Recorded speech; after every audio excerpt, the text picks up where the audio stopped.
we're talking about lyrics, and I know you like a lot of the same bands I do. Sometimes the bands that we like have amazing lyrics. Yeah. Sometimes it's about the riffs and the guitar solos and things like that. So where does it all fit in for you? Like, to you, who are like the best lyricists, and what makes great lyrics to you? Uh, one of my favorites was Scott Weiland, rest in peace. Rest in And peace. there was something about what he was singing that you could tell was coming from somewhere deep and dark. And you could see it on his face, and you can see it in his body movement. And you could tell because he was always on the news for all these crazy things like drugs, all these crazy incidents he's been involved in. And you knew that deep down inside there was something dark going on. And Yeah. it always came out in a lot of his songs that, like Creep and stuff like that, or anything he did with Velvet Revolver too, was just, to me, was fantastic. Nice. Yeah. So I guess I kind of get a sense from you that there has to be a realness to it then, right? There has to Yeah, be because a you can feeling. kind of sense it. Yeah, there has to be a feeling of, which is probably why you connected with my band as well, is that there has to be that sense of, it's not just good for the sake of like, man, that sounds like a good story or a good moral lesson. You have to know that the artist is truly coming from experience then, right? And that makes something awesome to you, right?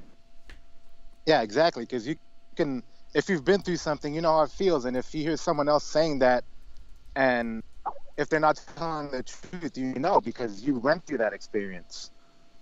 Yeah, yeah. Like And you that get guys talking about drugs and stuff like that. And I mean, I've had issues with some of that stuff in the past, and I can kind of tell like what they're saying is true or it's not true because it's not, correct, or it just sounds like he's talking out of his ass or something. Yeah, I know what you're saying with that too, because over the last 2 years I've done an insane amount of growing up. For one, I've become a father, and I went through this whole crazy personal ordeal. Maybe one day I'll reveal, maybe I won't, I don't know. But there's something in songs now that I used to write off, and if you're anything like me, you listen to Vicente and you're like, holy shit, this guy's insane. Where you grew up and it was the shit that your grandma listened to. You didn't give a fuck. Yeah. And then your drunk ass uncle will listen to, and it's Spanish, and you don't want to take the time to really learn what he's saying. But I did take the time.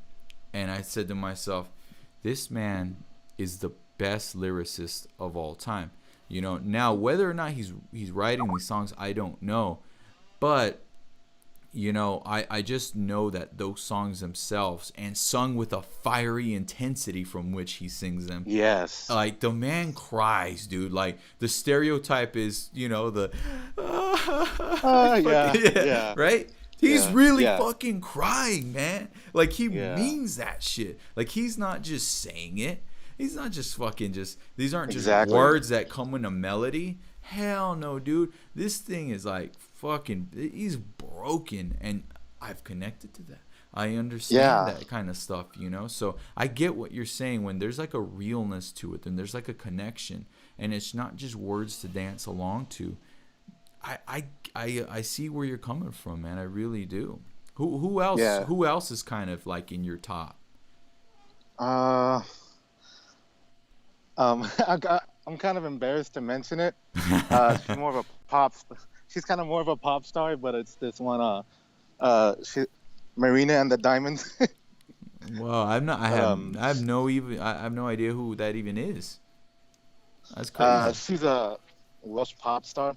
She's got some really amazing stuff. She writes all her own stuff herself, and her lyrics, they're not conventional to other pop stars because she's not from any of these big towns or big cities that are always influenced by culture. She grew up in a little town. She was a poor kid and just happened to move to London and start doing music. And a lot of her lyrics I was able to connect to about relationships and love and stuff like that. I went through a bunch of that crap in the last 2 years. Wow, that's crazy. Yeah, So what? But it's I again I like never thought I'd connect to that. that's amazing. See, I never thought I'd connect to mariachi or country music either. You know what I mean? Like that's just Yeah, it. Just sort of happens. You fall upon it and something click. There's like timing to it too. You know what I mean? Like there's a you just happen to be in the right part of your life yeah. where For something when you hits hear it. that one song or that one album, it like perfectly matches everything that's going on in your life at that moment in time. Yeah. And it's crazy. Like when we were talking about it this morning, we weren't even like we weren't even talking like about this part about it, you know. And I'll say it over and over again while I'm doing these shows is like this is why I started it because I love to hear different aspects of where it comes from. I didn't even think about the authenticity factor. I just was focusing purely as a standalone song, no judgment on where it came from. These are just the words and the melodies in which they're spoken, you know. So I didn't even think you gotta attach. So it's not just for you, just the art. It is the artist. That's the Yeah, artist is part of the art itself. because art, I mean, a lot of people say art is an extension of the person who creates it. Mm-hmm. Wow. And like that always goes hand in hand. I don't know so much in these days. There's so many artists that, like, people think, Losing you. oh, well, I've heard that before. I've heard that line before.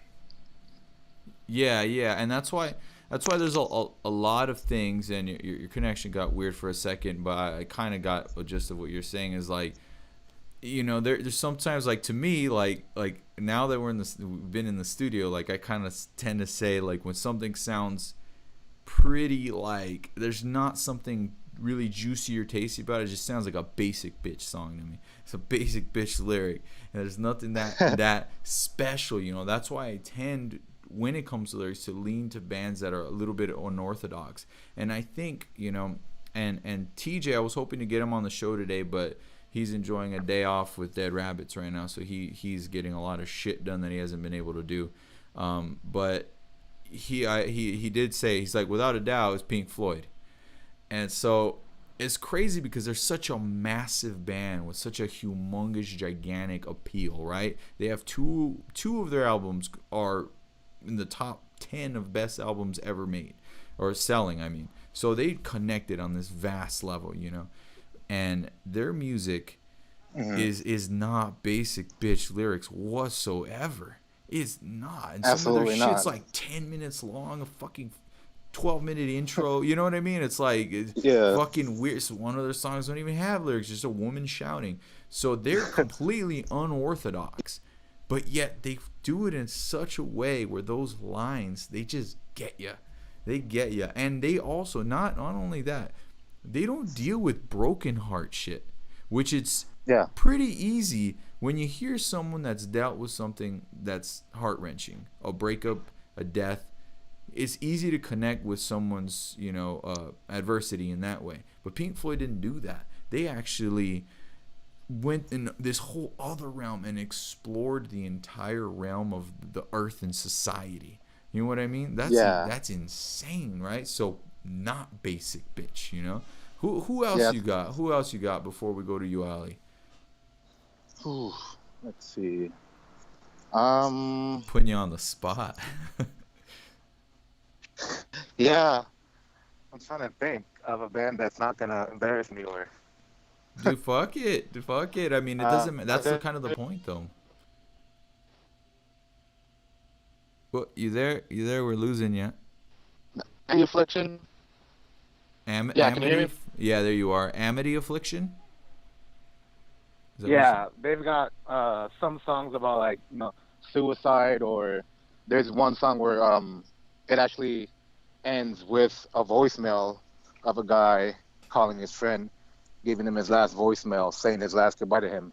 And as someone who's been there and done that before, that struck me harder than anything I've ever listened to before. Because when you're in that place, you feel like you're surrounded in darkness and you can't get out. And when I heard that song, I thought, well, that's me. That song describes me, and that's what I've been through, and like how he totally encapsulates that entire feeling into one 3-minute song just amazes me.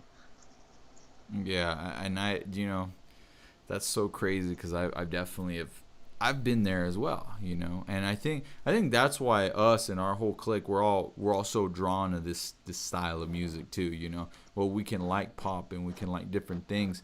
I think at our core we attract ourselves to this type of thing because we've all kind of had that sort of darkness.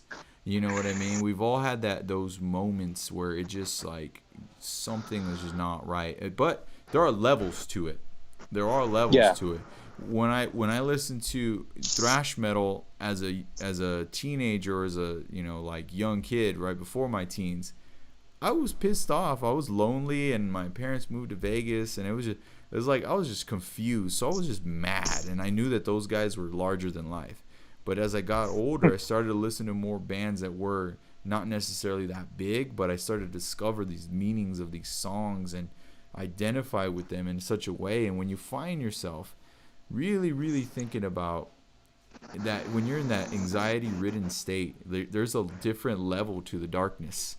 It's not Yeah. just sad. It's not lonely. It's like, no, you're serious. There's no Yeah. hope. You lost hope, And when you Yeah. There's find that lyric that matches that feeling, and you know damn well that that's what they were going through, fuck, it strikes a chord with you. yeah, it really does. That's amazing. Well, hey man, I'm gonna get over to you, Ali. I appreciate that. You see, I learned a lot today. Like I forgot because I was analyzing because Jordan, he started the topic off or like he responded with saying, lyrics are the last thing I hear. I think of melody, and I started to think of it as a musician because I don't Mm. just think of lyrics in what they mean or what they say.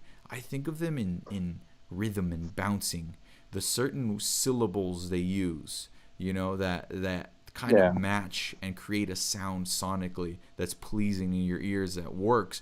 And if you can find the words that make that sort of rhythm bounce, that gets that message that you just described, because you're a real Mhm. fucking person dealing with this shit, and this is the only way you know how to do it is through the fucking majesty of song, then that's the best thing to me. So, all right, man. Yeah. Well, I'm gonna go to the next one, dude. I appreciate it. I appreciate that take. I completely forgot about that emotional attachment, man. All right, dude. All right, take All care, right. dude. Later. So yeah, man. Interesting call. Interesting call. That we're gonna go to our resident. We're gonna go to Uali. So Uali, get ready. You're up next, dude. She's now our as my friend Ness over at a show called The Boxing Voice, where I always call into, which he helped me get the idea. She's our resident. Hello? Yo, what's up? What's up? You got your Hey, makeup what's on too? up? Can we get you on video? You got makeup on, or are you all looking all Yes, I do. all Give me one fucking second. tirada or what? No, but it's all good. Hey, what's up? All right, here we go. We I got found you. headphones. You found headphones? Good. You sound great. So, you know, just to kind of go off with what I was saying just before, I don't know if you were listening, but we had Valentino. He was on, and we talked a lot about, really creating that emotion where he was really talking about artists who the artist was just as important to the art as the art itself. So he really cared about who was writing the songs and whether they were authentic or writing. So where does that play in for you, and who are some of your favorite lyricists, dude? Straight up. Well, I completely agree. The artist has to be passionate about what he's writing. Otherwise, he's not going to be able to translate into, his feelings into a good lyric. And I think I have a few favorite lyricists. My one of my favorite ones though is Bill Velo.